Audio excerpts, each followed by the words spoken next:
Bakit daw ganito ang itsura ng fish oil? Yan. Okay, explain ko lang. Ang binili niya kasi ay Nature's Bounty Odorless Fish Oil.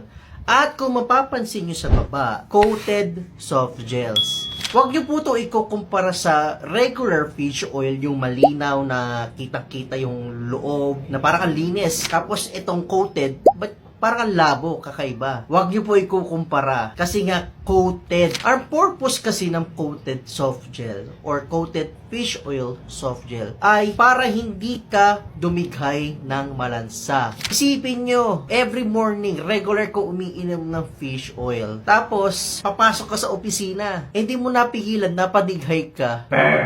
Tapos, naamoy ng katabi mo. Sabi, ay, ano ba yan? Ang lansa! Merong iba na alam nila na beneficial yung pag-inom ng fish oil, kaya regular sila umiinom nito. However, ayaw lang nila yung may fishy aftertaste o kaya yung pag dumidighay ay malansa. Yun ang exact purpose nitong odorless coated fish oil soft gel.